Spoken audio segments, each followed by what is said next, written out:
HCAM TV thanks you for watching this presentation. We'd love for you to become a member and use your creativity at our station. Please visit hinghammedia.org or call us at 781-836-5094 if you would like to learn more.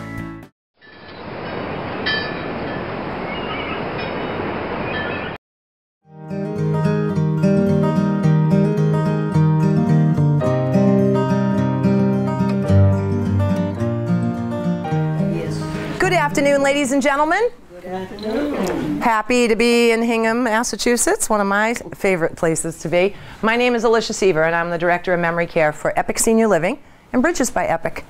And that means nothing to you, except that I bring education to people in the community, traditionally, that have a memory impaired person at home. Or, when it's a topic like this one, I try to drive the data to caregivers that are having a rough go or having a hard time, whichever. So, thrilled to be here in Hingham.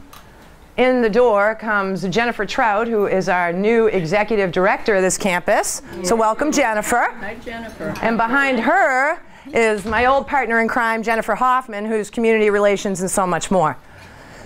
So I go where Jennifer Hoffman tells me, and clearly I did the right thing today. So a couple of things I want to get out of the way.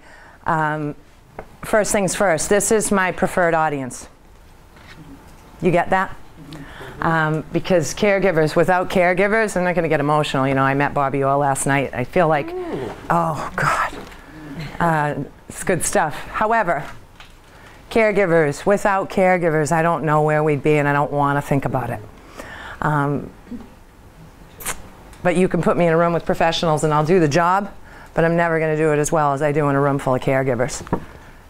The next quarter of my life is planned out for you in this trifold, and what I'm going to bring to Hingham as far as education and topics.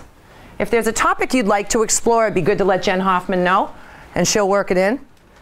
So it's good. The support groups are also outlined here because we're talking about coping techniques. And you know, it's something that I speak to a lot because I am 25 years serving memory impaired people. And people want to know how I've made it, because traditionally people don't make it 25 years in memory care. And I know how to cope.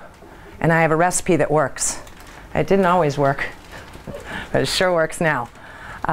You know, so I attend education for myself. I stay current when it comes to Alzheimer's and research. I do attend a couple of support groups of my own, never mind facilitating others. So, you know, I think everybody has a recipe to be the best caregiver that they can be. Today we're going to brainstorm some different ideas. If you have questions, this is all about you. Never mind the cameras in the back, but you know, I told you Hingham wants to broadcast for Alzheimer's, so we're going to do it. It's good stuff. Is this anyone's first time here? It would behoove you to just take a peek around so you understand what we built in Hingham, because this is magic for memory impaired people. It really is. The campus is very, very special to me, but I'm not going to get into all that with all of you. But if you walk it, even for 5 minutes, you'll feel it. You'll feel it. So if you've never been here before, look for this gal right here afterwards, and she'll show you quickly, 5 minutes, just so that you understand what we've done here, because it is good stuff. We have communities all over Massachusetts, New Hampshire, and Connecticut. If you have any questions about that, we can talk about it later, because I'm here for this. Everybody good? Restrooms are on the outside. Help yourselves whenever you need them. Food and beverages in the back whenever you need that. And we shall start. Everybody good? Thank you. Okay. As a caregiver, you can face difficult challenges as you try to provide care and understand the behavioral challenges of your loved one. With Alzheimer's and the like come symptoms. Memory impaired people don't sit up at night and plot against us, although that is how it feels at different times. That is not what they are doing. And we need to open our minds. Once upon a time, we couldn't fill a room to get people to talk about Alzheimer's, right? Now we can. The message is, any disease that you could host has symptoms. Yeah? Diabetes, symptoms. Prostate cancer, symptoms. Alzheimer's, symptoms. So it's not people setting out to make life difficult for us. It's people living with the disease. That's all it is. Understanding how to cope with being a caregiver for a loved one with Alzheimer's can help lessen these difficulties, and that is a true story. I highly recommend eating your way through it. I know a lot of people that drink their way through it. Whatever works for you. We ate a lot as a team because you know what? We care about what we do. When you care about what you do, you need to look out for yourself. So when you have a memory impaired loved one, that's a whole nother walk. It's a whole nother walk that I am sensitive to for families. Set realistic and attainable goals. Decide what you can and can't do. Set priorities. Caregivers, family members. I'm unrealistic. I do this for a living. When you're a family member, I want to say a couple things. I want to say, take it easy on yourself. I chose to do this. I made a conscious choice to serve these people that live on this campus and others. Family members, not so much. So taking the hand you're dealt and doing what you do with it earns you more street cred with me than anybody else I'm going to meet today. That's the true story. However, keeping it real when you're a family caregiver is the answer, because everything isn't going to be the way it always was. We need to adapt. They're not going to adapt. We can try, but then you'll be at the support group talking to your friends about how that didn't work out. Memory impaired people are not going to adapt. We need to adjust. Does that make sense? Break large tasks into small ones and stay realistic. Sub your workout. If you live on the South Shore, there's people everywhere that want to do good things for people. That's what I loved about being down here. There's something very, very special and unique about the South Shore. So if you can take a task like getting the yard ready for spring and dole that out to a high school senior that needs community service hours to graduate, I love the way you think. Anything you can do that's going to make life easier for you if you're a caregiver is the answer. Even if, well, a lot of people don't have comfort level letting strangers into their home, then keep them in your yard. Let them do some errands. Let them do, there's things that they can bring your trash and recycling down every week. Walk your dog. Accept success at 80%. If you're a caregiver and you have a memory impaired person in your home, accept success at 70%. And enjoy time you may have spent fretting about not reaching your goals. It's making the most of our moments. It's important. It is so important. I don't want to be the bearer of bad news, but everybody has a start date and everybody has a finish date. And we don't have access to the finish dates. When it comes to memory care assisted living, what I know is that there's a lot of surprises. And we're exposed to a great number of them. And I don't want people to have regrets about time spent. Spend the time with your memory impaired loved ones. It's important. It's what they want. It's what they need. That's the beauty of families that we meet that move a memory impaired person in here, or a community like this one. Because then we say to the family, now you have permission to go back to that original role, whatever that role was that you started this in, and be that for the rest of the time that you have to spend together. Be that. It's fun to watch a couple barrel out of here for happy hour at the shipyard when one half of the marriage lives here.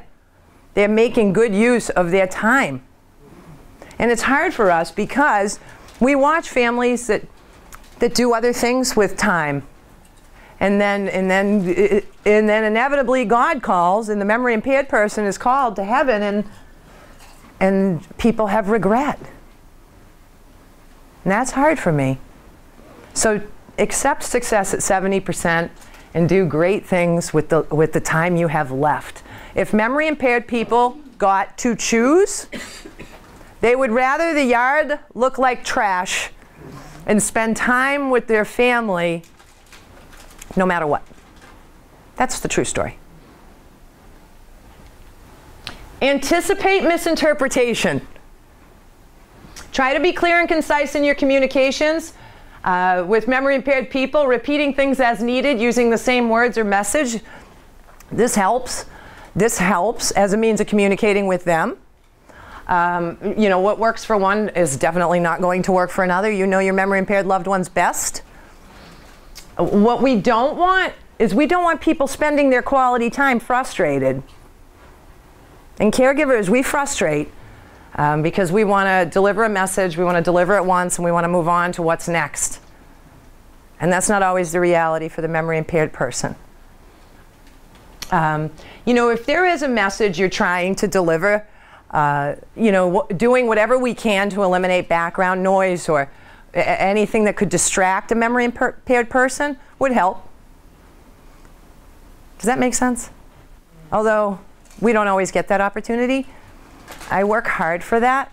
I would rather not engage in communication with a memory impaired person than engage and be sloppy and not productive. Does that make sense? So if I'm on the fly, I don't even do it.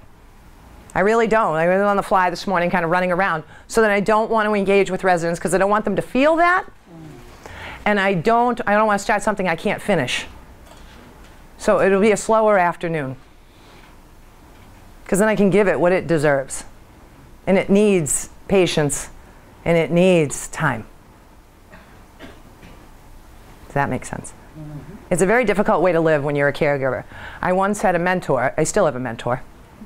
A couple people. It's not the job of one. I'm a lot to manage. However, I once had a mentor tell me that you will only be the best when you can slow yourself down to the pace of your slowest resident. And the same applies at home. And you all know this because if you try anything with a memory impaired person fast, you tank before you even begin.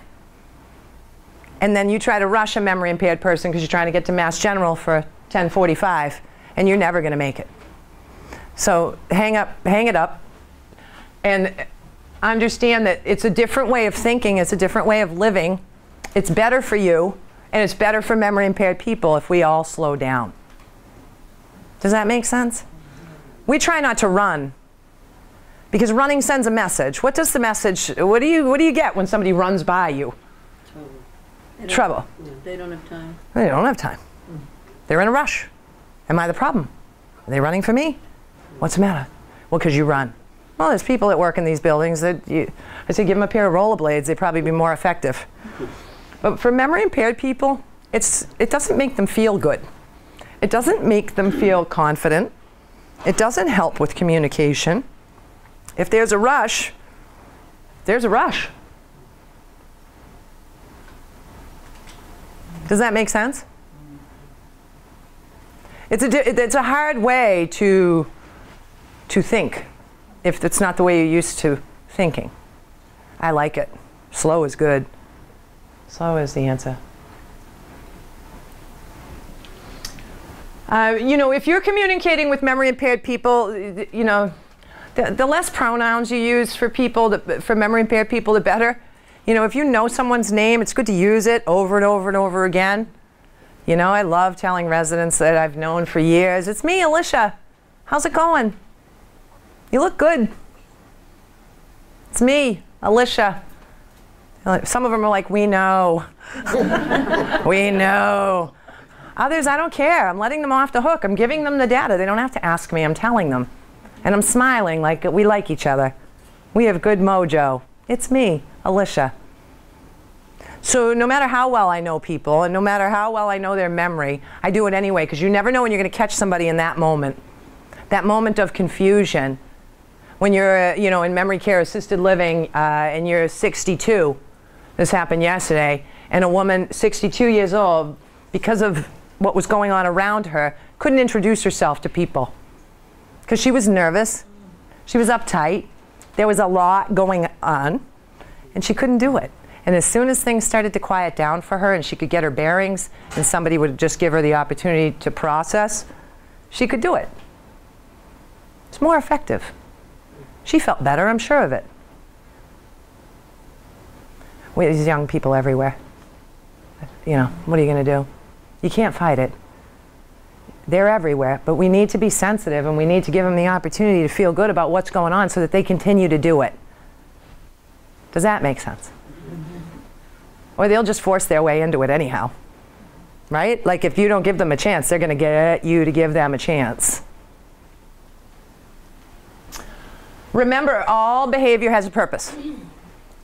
And it's easy. In orientation, we just throw a water across the room to show employees that for everything that happens, there's a reaction. And everything happens for a reason. People freak out for a reason. Some people clean for a reason. There's a method to the madness. In memory care, it's interesting because this is what I spend a lot of my time doing. Because I think people think that I could so easily be them. I've spent more time with memory impaired people than I have any other person in my life. So I am them and they are me a lot of the time. Meanwhile, when there's a challenge, doesn't matter what community I'm called, and it's hard for me because it's not a challenge at all. It's just plain old communicado, and they have something to say, and we're doing a real lousy job communicating. Meanwhile, everything that memory impaired people do, there's a reason. Does that make sense? I hope so. I hope so. They're not trying to be noticed. Usually they're trying to not be noticed or communicate a need that's not being met. They're trying to be noticed or communicate a need that's not being met. Important to remember that while behaviors are meaningful, they're not intentional. Should tell ourselves that over and over again, especially if you're a caregiver at home full-time of a memory impaired person. Two different things, the disease, the person. So if you say nothing else to yourself, you should be telling yourself all day long, especially when you're not well, this is not him, this is the disease. This is not him, this is the disease, because it's a true story. Interestingly enough, memory impaired people are people. They're people first, and they stay people. And then they have a memory impairment. So if you're at home and you're the full-time caregiver, remember to separate those things when things are happening that you don't necessarily understand and it feels intentional. Slow down and try seeing the world through their eyes and respond to the feeling behind the behavior rather than the behavior. Does that make sense? Families. When you love a memory impaired person, you're looking for an opportunity to connect. That's what families do. The only plane we can meet memory impaired people on is the emotional one. It's the only thing we have left in common.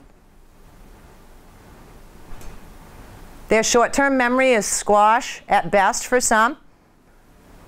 Emotionally, we can connect. They feel happy, we feel happy.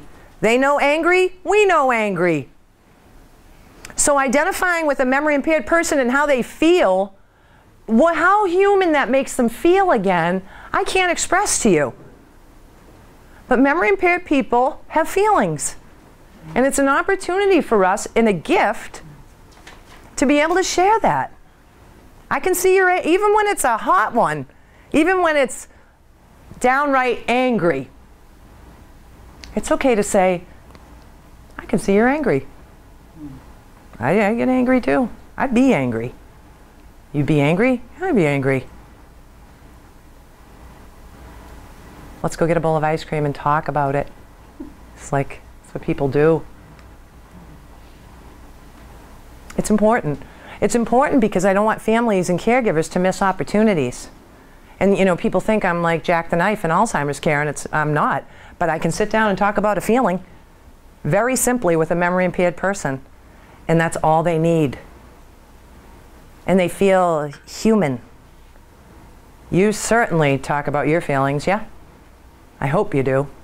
Because this Alzheimer's is a jip. It's a jip.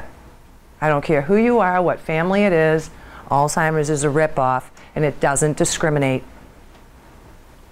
So we should be talking about our feelings so that they're not seeping out in other ways. I have to talk about mine quick, because I'm all Irish. And if I don't, it's bad. Bad, bad. However, you know what? I'm that kid. Let's just talk about it and move forward, because I have no time for that. Because the one thing memory impaired people have taught me, they've taught me a lot of things, but the most important thing is to do good things with the time.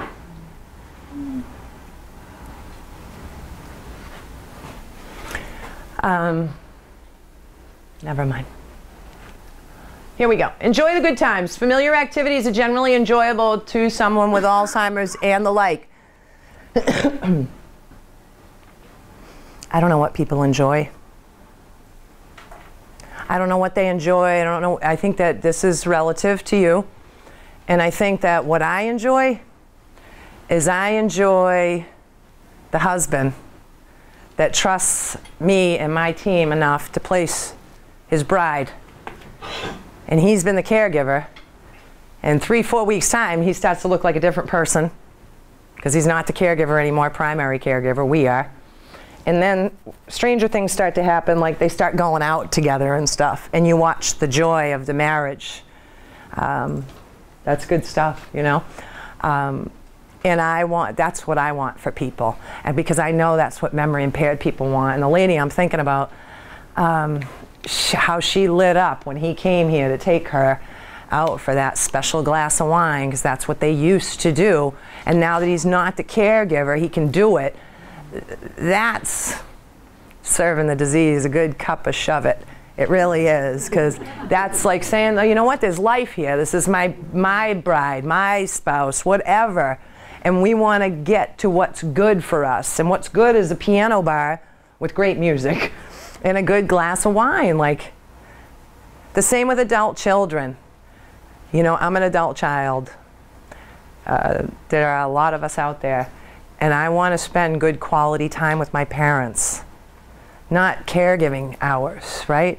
I mean, I want good quality time. And none of that rhymes with caregiving in my family, because they don't want care from the kids. Makes sense. So, whatever things you can do together, continue to socialize, travel, and be physically active, participate in activities that are enjoyable to you and your loved one. That's a stress reliever. That's a stress reliever. I'll never forget when we first opened this community, we had a couple that one half of the couple moved in here and the other half of the couple stayed home because only one of them was impaired. And they used to have this thing. I said, oh, this has never happened to me in my career. But they used to go to the beach together in the evening. And she was late coming home. But he said, this is what you told us we were going to get. And he was so grateful. You know, like that's what meant something to that family. That's what I care about for memory impaired people. That lady was so happy coming in late. You know, it wasn't the best feeling for me. However, it's not my job to parent people. That's not my role. Just to run the place is what I'm supposed to do. But it was good. Like, when you get that kind of a gift back, I don't know, it's rich. So continuing to do things you once enjoyed or finding another way to do them, however you make it work, is stress reliever for you, super de-duper for memory impaired people. Reminiscing. Reminiscing is probably the most valuable tool for memory impaired people to feel normal, and nobody gives it enough street cred. So only two things have to happen for you to have the ability to reminisce with any memory impaired person. First of all, you need to know where their memory is strong and where it isn't. So if the short-term memory is mushy and you insist on asking your memory impaired person about their last meal and you don't get good quality answers, then take your question back 40 or 50 years where their memory is solid. Because then they have something they can actually speak to. They have something they can actually recall. And what that does for a memory impaired person is it makes them feel super empowered. They could actually get a little cocky, and you love that. But that's rich. To sit and talk to a memory impaired person, even if they can't articulate to you, doesn't matter. If your dialogue with them can be about things of the past, you know they're making connections. There's all kinds of things going on that are rich. Does that make sense? But I understand being a family member to call my mother in the afternoon at 2:30 and say, what did they feed you? Well, they didn't feed me. Matter of fact, They never fed me. They never feed me. Get me out of this snake pit that you dumped me in. It's a true story. This is a true story. The flip is, if I asked a question from 40 years prior and what it was like to have 6 young kids all in Catholic school, she could articulate every moment of that. So why not? It's good, right? It's good stuff. Encourage discussions about people and places that are familiar, because that's what's good for memory impaired people. They have a recipe just like us, so we should utilize it.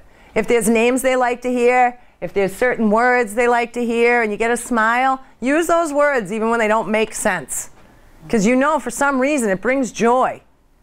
You know, I'm thinking about a lady I just went to see, and I can say the same 3 names to her every single time, and it's a connection.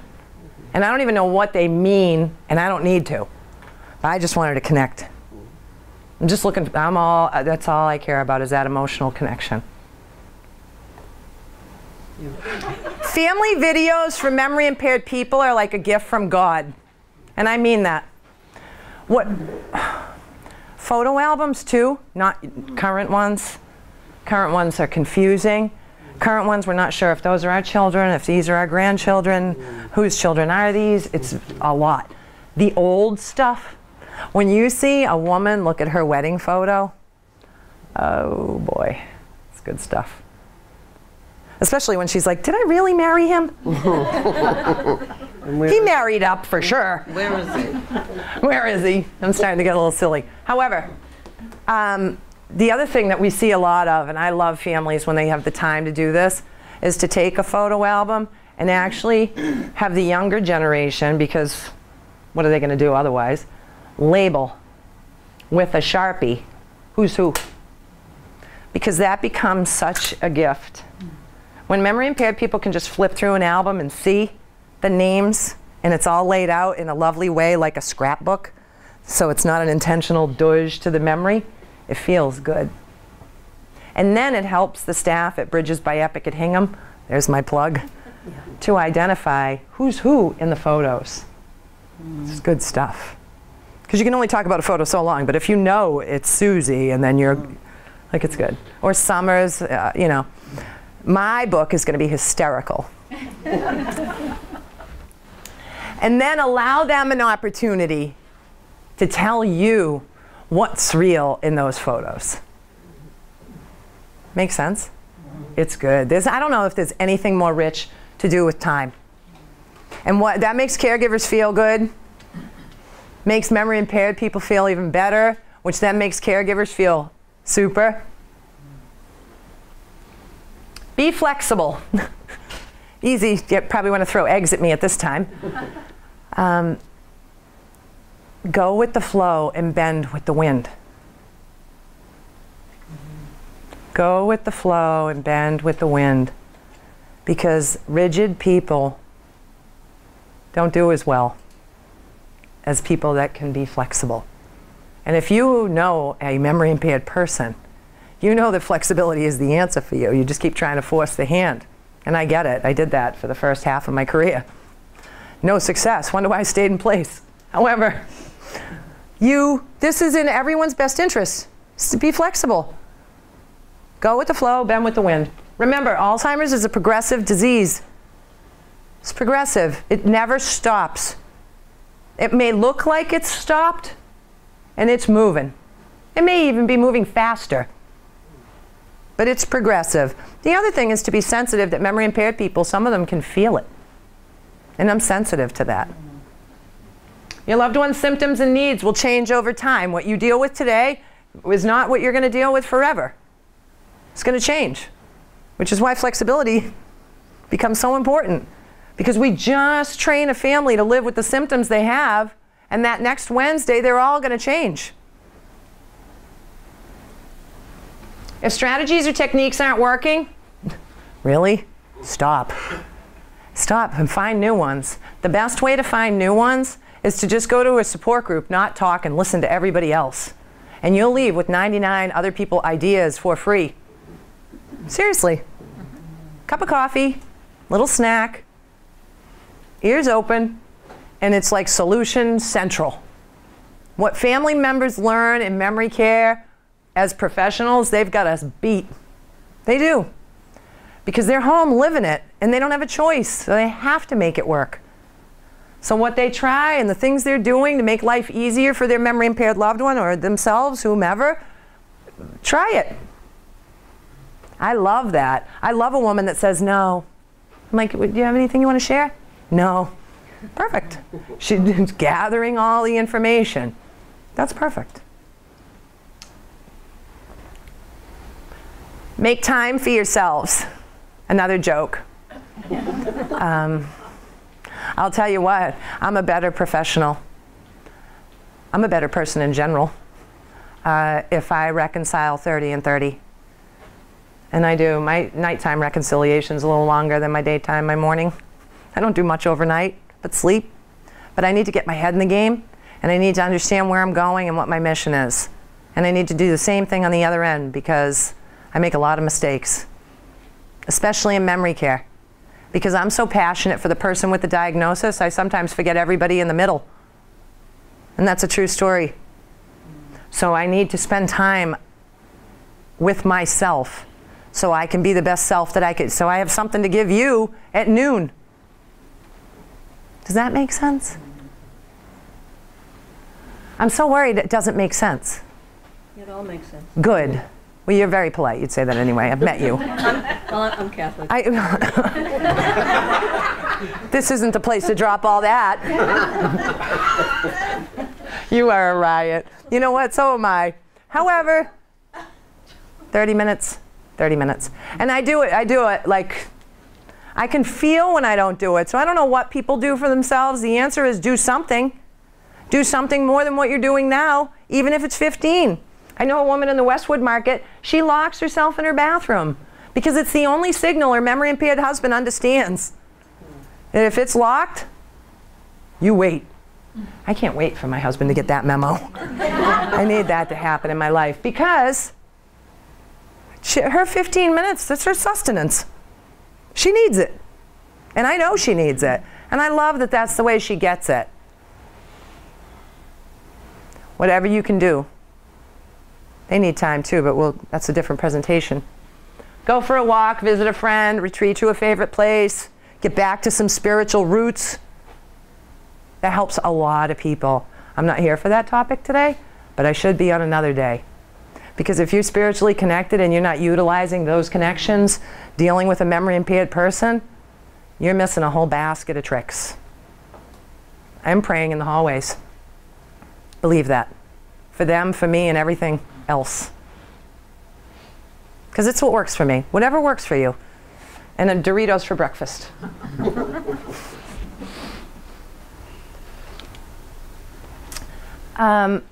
Nothing worse than meeting a family and the caregiver at home is a fella caring for his memory impaired bride, and he won't quit because they took a vow. They take vows more seriously. These millennials should go take a lesson from these people that have been married for 60 years. However, it's not going to happen. And we learned that the caregiver has had a stroke and is hospitalized at Mass General, and there's nobody for the memory impaired person. That's what happens. You have to pay attention. If you're a caregiver of a memory impaired person and you're not paying attention to your own healthcare needs, I worry for your whole family. I do.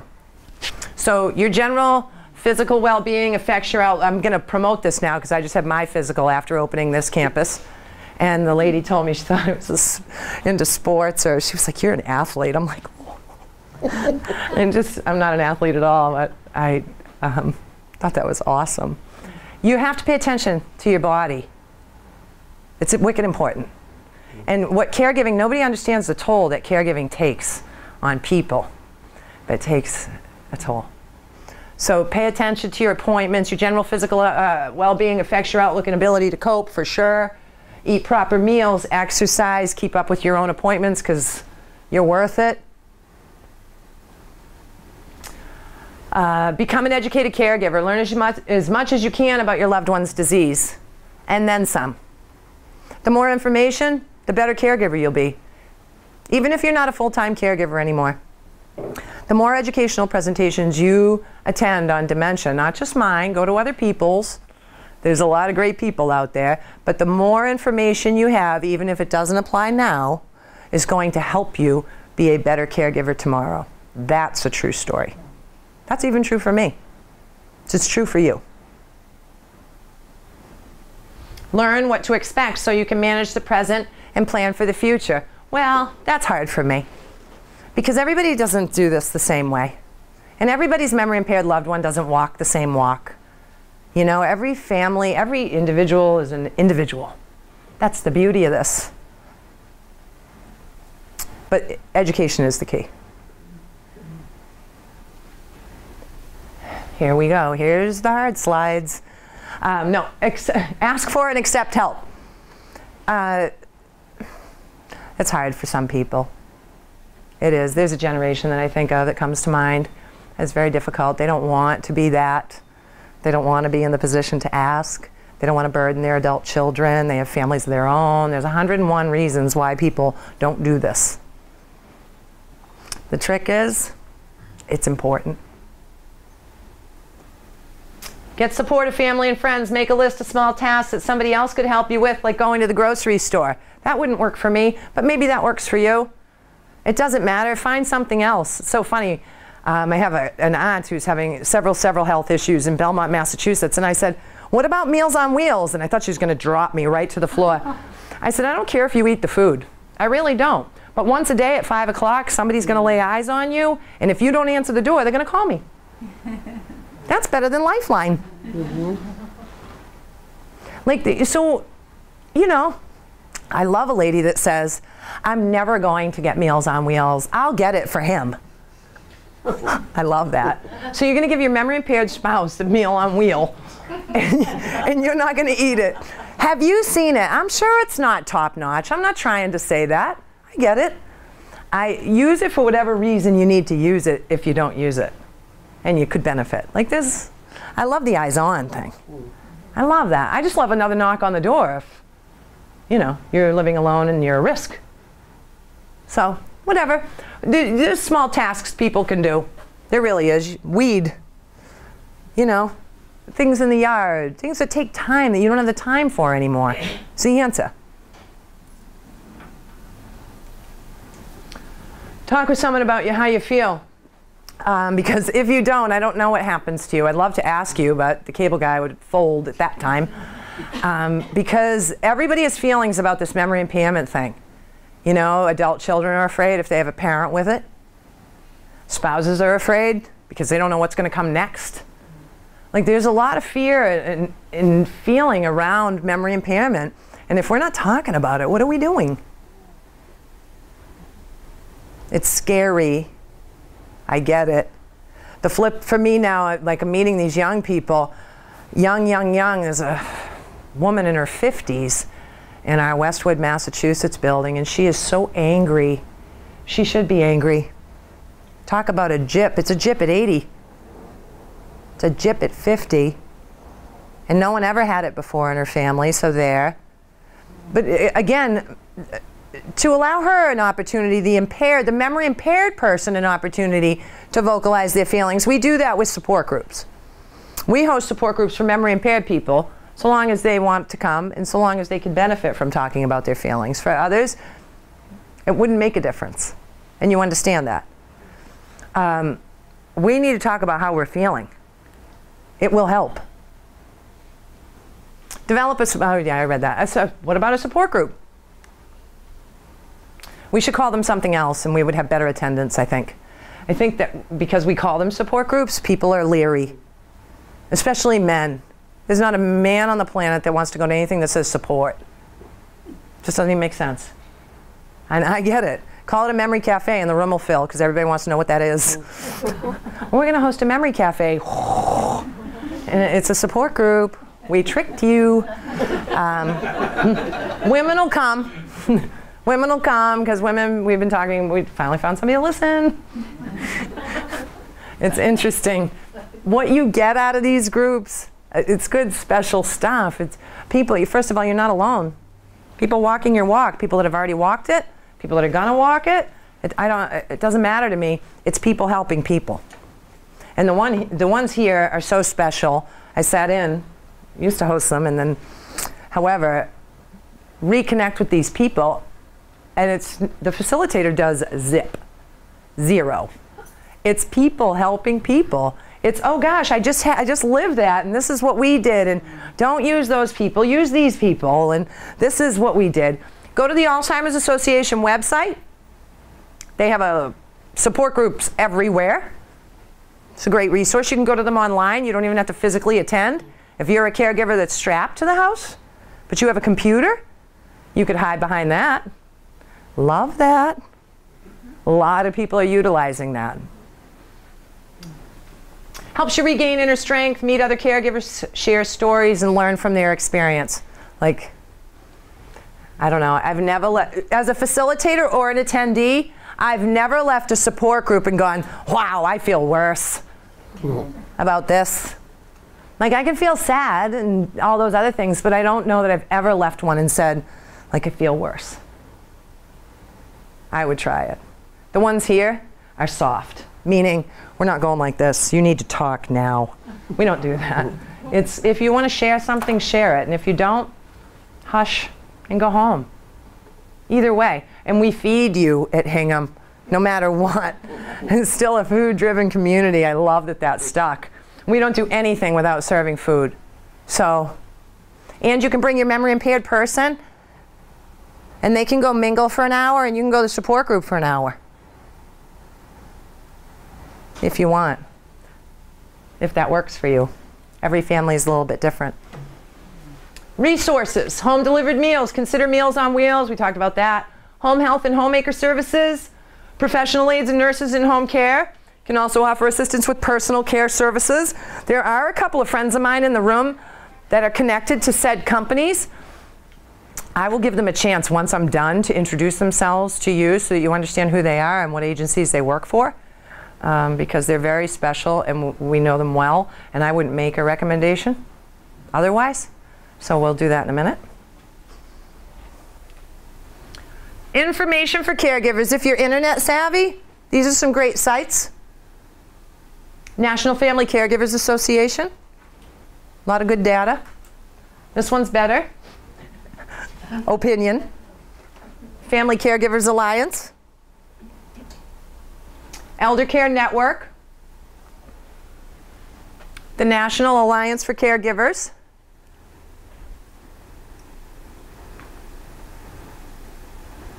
Lots of ideas, way to talk to grandchildren, conversation starters, groups, tips.